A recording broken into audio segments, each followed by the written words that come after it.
Health plus programme 'ਚ ਤੁਹਾਡਾ ਸਭ ਦਾ ਸਵਾਗਤ ਹੈ। ਇਸ ਪ੍ਰੋਗਰਾਮ 'ਚ ਅੱਜ ਅਸੀਂ ਤੁਹਾਨੂੰ ਲੈ ਕੇ ਚੱਲ ਰਹੇ ਹਾਂ Moga Medicity super speciality hospital Barnala Amritsar bypass Moga. ਇਸ ਹਸਪਤਾਲ ਦੇ ਵਿੱਚ ਹਰ ਤਰ੍ਹਾਂ ਦੇ ਮਰੀਜ਼ਾਂ ਦਾ ਇਲਾਜ ਕੀਤਾ ਜਾਂਦਾ ਹੈ। ਬਹੁਤ ਸੁਵਿਧਾਵਾਂ ਨਾਲ ਲੈਸ ਇਹ ਹਸਪਤਾਲ ਮਰੀਜ਼ਾਂ ਲਈ ਇੱਕ ਵਰਦਾਨ ਸਾਬਿਤ ਹੋ ਰਿਹਾ ਹੈ।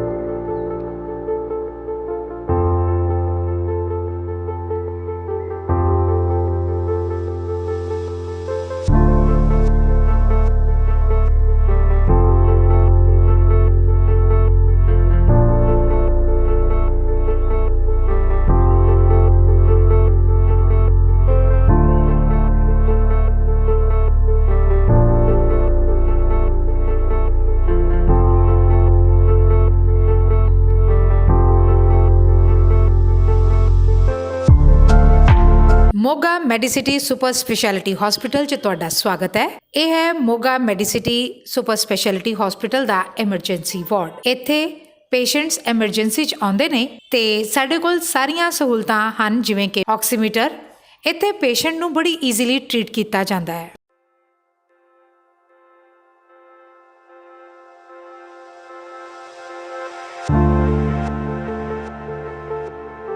ਇਹ ਹੈ ਜੀ ਸਾਡਾ ਸਿਟੀ ਸਕੈਨ ਏਰੀਆ। ਇਹ ਨੇ ਸਾਡੇ ਐਡਮਿਨ ਸਾਡੇ ਨਾਲ ਹਾਜ਼ਰ ਨੇ। ਐਕਚੁਅਲੀ ਅਸੀਂ ਜਿਹੜੀ ਨਵੀਂ ਟੈਕਨੀਕ ਹੈਗੀ ਆ ਉਹ ਆਪਣੇ ਹਸਪੀਟਲ ਦੇ ਵਿੱਚ ਲੈ ਕੇ ਆਏ ਹਾਂ। ਮਲਟੀ ਸਲਾਈਸ ਸਿਟੀ ਸਕੈਨ ਹੈਗੀ ਸਾਡੇ ਕੋਲ। ਕਿਸੇ ਵੀ ਤਰ੍ਹਾਂ ਦਾ ਕੰਟਰਾਸਟ ਹੋਵੇ, ਸਿਟੀ ਹੋਵੇ, ਕੋਈ ਵੀ ਐਨਸੀਸੀਟੀ ਹੋਵੇ, HRCT ਹੋਵੇ, ਸਾਡੇ ਇੱਥੇ ਕੀਤੀਆਂ ਜਾਂਦੀਆਂ ਨੇ। ਰਿਪੋਰਟਸ ਬਹੁਤ ਵਧੀਆ ਨੇ। ਸਭ ਤੋਂ ਵੱਡੀ ਗੱਲ ਇਹ ਹੈ ਕਿ ਸਾਨੂੰ ਬਾਹਰ ਕਿਤੇ ਰੇਡੀਓਲੋਜਿਸਟ ਨੂੰ ਰਿਪੋਰਟਸ ਨਹੀਂ ਭੇਜਣੀਆਂ ਪੈਂਦੀਆਂ। ਵਿਦਿਨ ਹਾਫ ਐਨ ਆਵਰ ਤੁਹਾਨੂੰ ਸਾਰੇ ਰਿਪੋਰਟਸ, ਸਾਰੇ ਰਿਜ਼ਲਟ ਇੱਥੇ ਹੀ, ਤੇ ਉਸ ਰਿਜ਼ਲਟ ਤੋਂ ਰਿਲੇਟਡ ਕੋਈ ਡਾਕਟਰ ਚਾਹੀਦਾ, ਸਾਡੇ ਡਾਕਟਰ ਇੱਥੇ ਹੀ ਅਵੇਲੇਬਲ ਹੋਣਗੇ। ਇਹ ਹੈ ਜੀ ਸਾਡਾ OT ਵੇਟਿੰਗ ਏਰੀਆ, ਜਿੱਥੇ ਲੋਕ ਕੁਝ ਸਮੇਂ ਲਈ ਬੈਠਦੇ ਨੇ ਤੇ ਵੇਟ ਕਰਦੇ ਨੇ ਤੇ ਫਿਰ ਬਾਅਦ ਦੇ ਵਿੱਚ ਡਾਕਟਰ ਸਾਹਿਬ ਨਾਲ ਕੰਸਲਟ ਕਰਦੇ ਨੇ।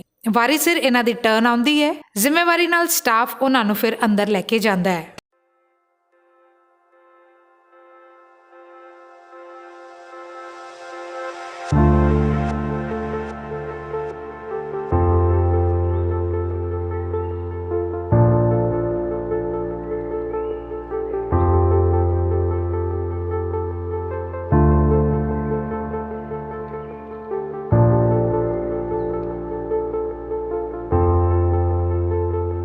ਇਹ ਹੈ ਸਾਡੇ ਹਸਪਤਾਲ ਦਾ CCU ਏਰੀਆ। ਇੱਥੇ ਜਿਨ੍ਹਾਂ ਮਰੀਜ਼ਾਂ ਦੀ ਸਟੰਟਿੰਗ ਹੁੰਦੀ ਹੈ ਉਹਨਾਂ ਦੀ ਕੇਅਰ ਕੀਤੀ ਜਾਂਦੀ ਹੈ। ਉਹਨਾਂ ਮਰੀਜ਼ਾਂ ਨੂੰ ਅੰਡਰ ਆਬਜ਼ਰਵੇਸ਼ਨ ਰੱਖਿਆ ਜਾਂਦਾ ਹੈ।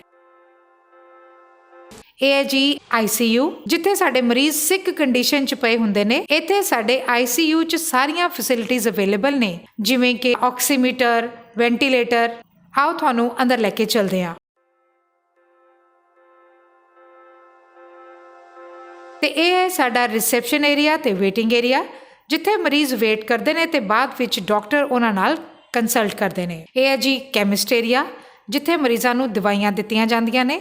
ਇਹ ਫੈਸਿਲਿਟੀ ਵੀ ਸਾਡੇ ਹਸਪਤਾਲ ਵਿੱਚ ਉਪਲਬਧ ਹੈ। ਸਾਡੀ ਟੀਮ ਨੇ ਡਾਕਟਰ ਪਰਮਿੰਦਰ ਸਿੰਘ ਜੀ ਨਾਲ ਗੱਲਬਾਤ ਕੀਤੀ, ਜੋ ਕਿ ਕਾਰਡੀਓਲੋਜਿਸਟ ਨੇ, ਤੇ ਉਹਨਾਂ ਦੇ ਕੋਲੋਂ ਦਿਲ ਦੇ ਰੋਗਾਂ ਦੇ ਕਾਰਨ ਤੇ ਉਹਨਾਂ ਦੇ ਨਿਵਾਰਨ ਬਾਰੇ ਜਾਣਕਾਰੀ ਹਾਸਲ ਕੀਤੀ। ਦਰਸ਼ਕੋ, ਹੈਲਥ ਪਲੱਸ ਪ੍ਰੋਗਰਾਮ ਤੁਹਾਡਾ ਸਵਾਗਤ ਹੈ। ਅੱਜ ਅਸੀਂ ਆਏ ਹਾਂ ਮੋਗਾ ਮੈਡੀਸਿਟੀ ਹਸਪੀਟਲ, ਜਿਹੜਾ ਕਿ ਇੱਕ ਐਸੀ ਇੰਸਟੀਟਿਊਸ਼ਨ ਪਿਛਲੇ ਲੰਬੇ ਸਮੇਂ ਤੋਂ ਸੇਵਾ ਕਰਦੀ ਆ ਰਹੀ ਹੈ ਔਰ ਹੁਣ ਬੁੱਗੀਪੁਰਾ ਰੋਡ ਤੇ ਬੁੱਗੀਪੁਰਾ ਦਾ ਜਿਹੜਾ ਚੌਂਕ ਹੈਗਾ ਉਸ ਤੋਂ ਨਜ਼ਦੀਕ ਹੀ ਜਿਹੜਾ ਹੈਗਾ ਸ਼ਾਮ ਲਾਲ ਥਾਪਰ ਨਰਸਿੰਗ ਕਾਲਜ ਦੇ ਨਾਲ ਇਹ ਸੁਪਰ ਸਪੈਸ਼ਲਿਟੀ ਹਸਪੀਟਲ ਖੁੱਲ੍ਹ ਚੁੱਕਿਆ ਹੈਗਾ, ਜਿੱਥੇ ਹਰ ਤਰ੍ਹਾਂ ਦੀ ਜਿਹੜੀ ਟ੍ਰੀਟਮੈਂਟ ਹੁੰਦੇ ਆ। ਅਸੀਂ ਗੱਲ ਕਰਨ ਜਾ ਰਹੇ ਹਾਂ ਇੱਥੋਂ ਦੇ ਹਾਰਟ ਦੇ ਡਾਕਟਰ ਪਰਮਿੰਦਰ ਜੀ ਦੇ ਨਾਲ, ਜਿਹੜੇ ਪਿਛਲੇ ਲੰਬੇ ਸਮੇਂ ਤੋਂ ਸੇਵਾਵਾਂ ਕਰ ਰਹੇ ਆ। ਪਹਿਲਾਂ ਹਾਰਟ ਦੀ ਇਹਨਾਂ ਨੇ ਕਾਫੀ ਦੇਰ ਤੋਂ ਐਕਸਪੀਰੀਅੰਸ ਹੈਗਾ ਇਹਨਾਂ ਦਾ ਲੰਬਾ। ਡਾਕਟਰ ਸਾਹਿਬ, ਤੁਹਾਡਾ ਸਵਾਗਤ ਹੈ ਸਾਡੇ ਸਪੈਸ਼ਲ ਸ਼ੋਅ 'ਚ। ਬਹੁਤ ਬਹੁਤ ਧੰਨਵਾਦ ਜੀ। ਸਾਰੇ ਚੈਨਲ ਦੇਖਣ ਵਾਲੇ ਦੋਸਤਾਂ ਦਾ, ਮਿੱਤਰਾਂ ਦਾ ਬਹੁਤ ਬਹੁਤ ਧੰਨਵਾਦ। ਸਾਰਿਆਂ ਨੂੰ ਪਿਆਰ ਭਰੀ ਸਤਿ ਸ਼੍ਰੀ ਅਕਾਲ। ਡਾਕਟਰ ਸਾਹਿਬ, ਅਗਰ ਆਪਾਂ ਗੱਲ ਕਰੀਏ ਹਾਰਟ ਦੀ, ਕੋਈ ਸਮਾਂ ਸੀਗਾ ਕਿ ਹਾਰਟ ਦਾ ਜਿਹੜਾ ਪੇਸ਼ੈਂਟ ਹੁੰਦਾ ਸੀਗਾ ਉਹਦਾ ਸਰਵਾਈਵਲ ਬੜਾ ਔਖਾ ਹੁੰਦਾ ਸੀਗਾ ਔਰ ਜ਼ਿਆਦਾਤਰ ਲੋਕ ਜਿਹੜੇ ਹੈਗੇ ਜਦੋਂ ਹਾਰਟ ਦੀ ਬਿਮਾਰੀ ਆ ਗਈ ਜਾਂ ਹਾਰਟ ਅਟੈਕ ਹੋ ਗਿਆ ਤਾਂ ਲੋਕ ਨਿਰਾਸ਼ਾ ਦੇ ਜਿਹੜੇ ਆਲਮ 'ਚ ਆ ਜਾਂਦੇ ਸੀਗੇ। ਔਰ ਡਾਕਟਰਾਂ ਕੋਲੇ ਕੋਈ ਜ਼ਿਆਦਾ ਲੰਬੇ ਚੌੜੇ ਜਿਹੜੇ ਹੈਗੇ ਆ ਚੀਜ਼ਾਂ ਨਹੀਂ ਹੁੰਦੀਆਂ ਸੀਗੀਆਂ, ਮੈਡੀਸਨ ਦਾ ਮਾਪ ਸੀਗਾ। ਔਰ ਸਰਜਰੀਜ਼ ਜਿਹੜੀਆਂ ਹੈਗੀਆਂ ਪ੍ਰਾਈਵੇਟ ਸਰਜਰੀਜ਼ ਤੁਸੀਂ ਕਰ ਰਹੇ ਹੋ ਗਈਆਂ, ਉਹ ਤੋਂ ਵੀ ਲੋਕ ਵਾਂਝੇ ਸੀਗੇ। ਕੀ ਕਹਿਣਾ ਚਾਹੋਗੇ? ਹਾਂ, ਤੁਸੀਂ ਬਿਲਕੁਲ ਇਹ ਸਹੀ ਜਿਹੜਾ ਇੱਕ ਮੁੱਦਾ ਸਰ ਉਠਾਇਆ ਹੈ। ਕੁਝ ਸਮੇਂ ਪਹਿਲਾਂ ਜਦੋਂ ਜੇ ਅਸੀਂ 90 ਦੇ ਦਹਾਕਿਆਂ ਦੀ ਗੱਲ ਕਰੀਏ ਤਾਂ ਜਿਹੜਾ ਹਾਰਟ ਅਟੈਕ ਦਾ ਇਲਾਜ ਹੈ ਇੱਕ ਮਾਤਰ ਸਿਰਫ ਦਵਾਈਆਂ ਦੇ ਉੱਤੇ ਨਿਰਭਰ ਕੀਤਾ ਜਾਂਦਾ ਸੀ। ਜੋ ਦਵਾਈਆਂ ਨੇ ਉਹਨਾਂ ਦਾ ਵੀ ਇੱਕ ਟਾਈਮ ਪੀਰੀਅਡ ਹੁੰਦਾ ਸੀ ਵੀ 6 ਤੋਂ 12 ਘੰਟਿਆਂ ਦੇ ਵਿੱਚ ਅਗਰ ਖੂਨ ਪਤਲਾ ਕਰਨ ਦੇ ਇੰਜੈਕਸ਼ਨ ਕਿਸੇ ਪੇਸ਼ੈਂਟ ਨੂੰ ਮਿਲ ਜਾਂਦੇ ਸਨ ਤੇ ਉਸ ਦੇ ਹਾਰਟ ਦੇ ਮਾਸਪੇਸ਼ੀ ਦਾ ਬਚਾਅ ਹੋ ਜਾਂਦਾ ਸੀ।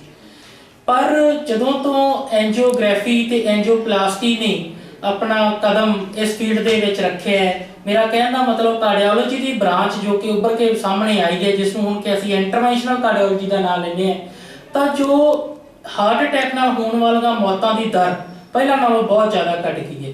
ਇੱਕ ਨਵਾਂ ਟੈਕਨੀਕ ਹੈ ਜਿਸ ਦੇ ਵਿੱਚ ਨਾ ਕਿ ਬਹੁਤ ਜ਼ਿਆਦਾ ਚੀਰ-ਫਾੜ ਹੁੰਦੀ ਹੈ, ਨਾ ਕੋਈ ਕਿਸੇ ਕਿਸਮ ਦਾ ਪੇਸ਼ੈਂਟ ਨੂੰ ਪੋਸਟ ਆਪਰੇਟਿਵ, ਮੇਰਾ ਕਹਿਣ ਦਾ ਮਤਲਬ ਹਸਪਤਾਲ ਦੇ ਵਿੱਚ ਛੁੱਟੀ ਲੈਣ ਤੋਂ ਬਾਅਦ ਜ਼ਿਆਦਾ ਟਾਈਮ ਤੱਕ ਰੈਸਟ ਨਹੀਂ ਕਰਨੀ ਪੈਂਦੀ, ਤੇ ਨਾਨ ਇਨਵੇਸਿਵ ਪ੍ਰੋਸੀਜਰ ਦੇ ਨਾਲ ਜਾਂ ਬਹੁਤ ਮਿਨੀਮਲੀ ਇਨਵੇਸਿਵ ਪ੍ਰੋਸੀਜਰ ਦੇ ਨਾਲ ਜੋ ਬੰਦ ਨਾੜੀ ਹੈ ਉਹਨੂੰ ਖੋਲ ਕੇ ਉਸ ਨੂੰ ਬਚਾਇਆ ਜਾਂਦਾ ਹੈ। ਪਹਿਲਾਂ ਜਿਹੜੀ ਇਹ ਸੁਵਿਧਾ ਸੀ ਪੰਜਾਬ ਦੇ ਵਿੱਚ ਵੱਡੇ ਹਸਪਤਾਲਾਂ ਦੇ ਵਿੱਚ ਹੀ ਸਿਰਫ ਵੱਡੇ ਸ਼ਹਿਰਾਂ 'ਚ ਸੀਮਤ ਸੀ, ਜਿਵੇਂ ਕਿ ਜਲੰਧਰ, ਅੰਮ੍ਰਿਤਸਰ, ਪਟਿਆਲਾ, ਲੁਧਿਆਣਾ, ਚੰਡੀਗੜ੍ਹ ਤੱਕ ਪੇਸ਼ੈਂਟਾਂ ਨੂੰ ਜਾਣਾ ਪੈਂਦਾ ਸੀ।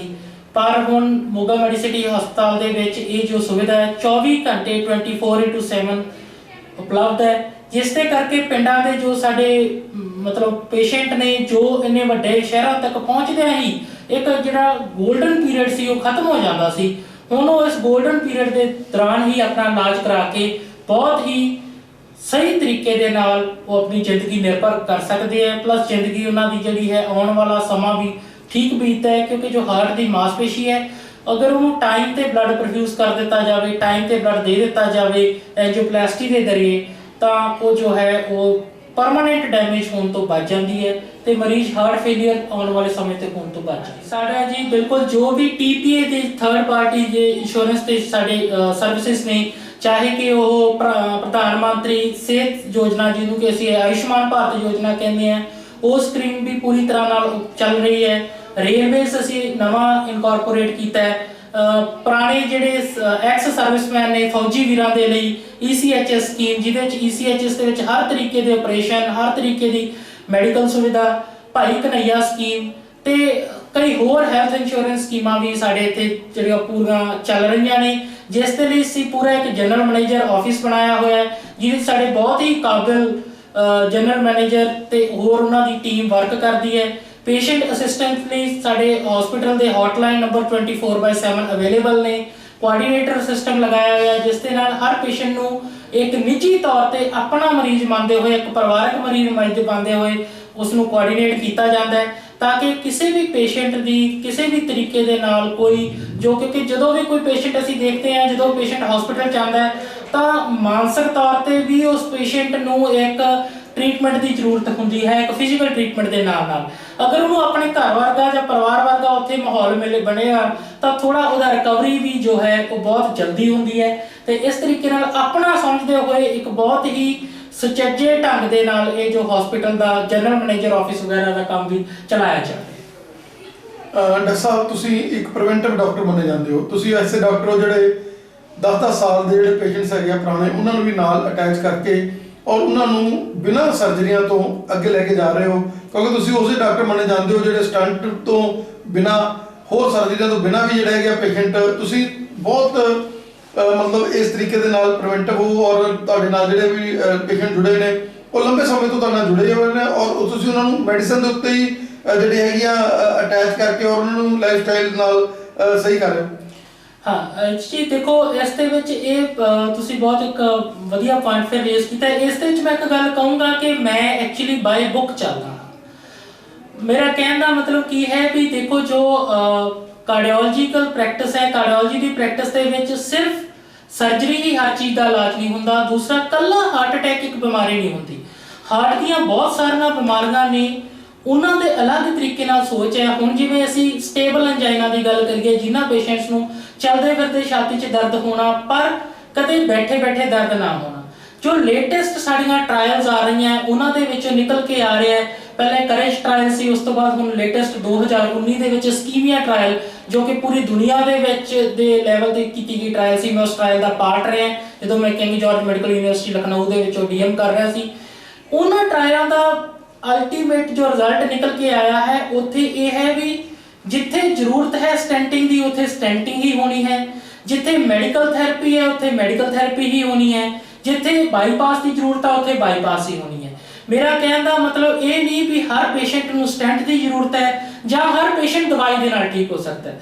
ਜੇ ਅਕਿਊਟ ਹਾਰਟ ਅਟੈਕ ਹੈ ਤਾਂ ਉੱਥੇ ਸਟੈਂਟਿੰਗ ਬੈਸਟ ਹੈ। अगर स्टेबल एंजाइना है तो क्रिटिकल स्टेबल डिजीज नहीं है जो कि लेफ्ट मेन या प्रॉक्सिमल एलईडी, तब मेडिकल थेरेपी भी उन्नी कारगर सिद्ध हो जाती है जिन्नी के स्टेंट ਜਾਂ ਬਾਈਪਾਸ ਸਰਜਰੀ।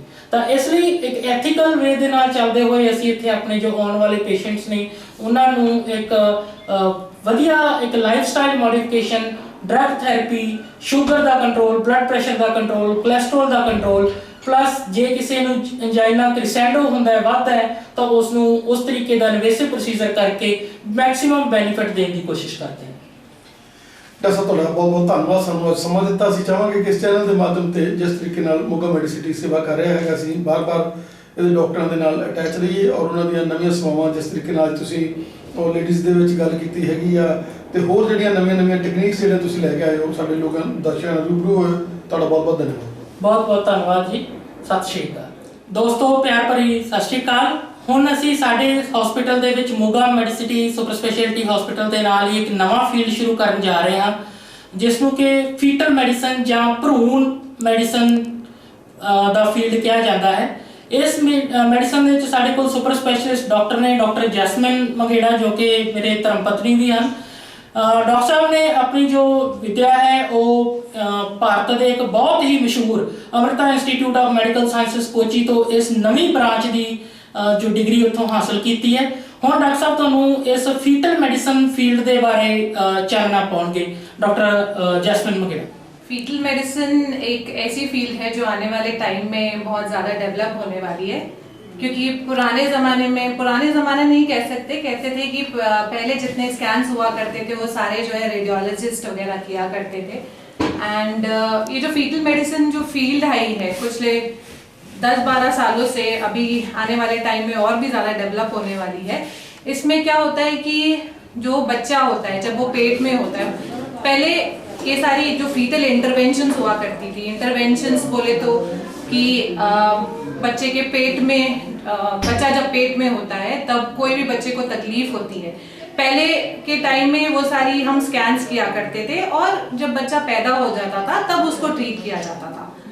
आज एक फीटल मेडिसिन एक ऐसी ब्रांच है जिसको बच्चे को अगर कोई भी तकलीफ होती है, जैसे RH नेगेटिव प्रेगनेंसी हुई, RH नेगेटिव में बच्चे को अनीमिया होने के चांसेस होते हैं, या फिर मल्टीपल जेस्टेशन हुआ, मल्टीपल जेस्टेशन में जब पेट में 3 से 4 बच्चे होते हैं वो प्रेगनेंसी वैसे कंटिन्यू नहीं कर सकते क्योंकि प्रीटर्म लेबर के चांसेस ज़्यादा होते हैं। तो ऐसे में फीटल रिडक्शन हम लोग करते हैं। तो कोई भी पेट में जब भी कोई ऐसी परेशानी बच्चे को होती है, हम पहले से उसको डायग्नोज करके, चाहे हम फर्स्ट ट्राइमेस्टर में, सेकेंड ट्राइमेस्टर, थर्ड ट्राइमेस्टर, जब एक टाइम पे वो प्रॉब्लम डायग्नोज करके हम उसको पेट में ही ट्रीट करने की कोशिश करते हैं। ये नई चीज़ है और आने वाले टाइम में ये बहुत जो है डेवलप होने वाली है। और आई थिंक आने वाले टाइम में जो कि पहले रेडियोलॉजिस्ट सारे स्कैन्स करते थे, आने वाले टाइम में फीटल मेडिसिन लोग ही सारा स्कैन्स करके और पेट में ही बच्चे को मोस्ट जो भी प्रॉब्लम होती है वो ट्रीट होगा आने वाले टाइम में। देखो दोस्तों, ਪਹਿਲਾਂ ਇਹ ਜੋ ਸੁਵਿਧਾ ਫੀਟਲ ਮੈਡੀਸਨ ਦੀ ਸੁਵਿਧਾ ਬਹੁਤ ਹੀ ਵੱਡੇ ਸੈਂਟਰਾਂ ਦੇ ਵਿੱਚ ਪੰਜਾਬ ਦੇ ਵਿੱਚ ਅਗਰ ਗੱਲ ਕੀਤੀ ਜਾਵੇ ਤਾਂ ਚੰਡੀਗੜ੍ਹ, ਪਟਿਆਲਾ ਜਾਂ ਦਿੱਲੀ ਵਰਗੇ ਸੈਂਟਰਾਂ ਦੇ ਵਿੱਚ ਹੀ ਉਪਲਬਧ ਸੀ। ਹੁਣ ਡਾਕਟਰ ਸਾਹਿਬ ਦੇ ਇੱਥੇ ਆਉਣ ਦੇ ਨਾਲ ਇਹ ਜੋ ਸੁਵਿਧਾ ਹੈ ਤੁਹਾਡੇ ਆਪਣੇ ਮੋਗਾ ਸ਼ਹਿਰ ਦੇ ਵਿੱਚ ਹੀ ਉਪਲਬਧ ਰਹੇਗੀ ਤੇ ਇਸ ਮੈਂ ਉਮੀਦ ਕਰਦਾ ਹਾਂ ਕਿ ਆਉਣ ਵਾਲੇ ਸਮੇਂ ਦੇ ਵਿੱਚ ਤੁਹਾਡੇ ਸਾਰਿਆਂ ਦੇ ਸਹਿਯੋਗ ਦੇ ਨਾਲ ਇਹ ਜੋ ਫੀਟਲ ਮੈਡੀਸਨ ਦੀ ਇੱਕ ਬਡਿੰਗ ਬ੍ਰਾਂਚ ਹੈ ਹੋਰ ਅੱਗੇ ਵਧ ਕੇ ਸਾਹਮਣੇ ਆਊਗੀ। ਬਹੁਤ ਬਹੁਤ ਧੰਨਵਾਦ।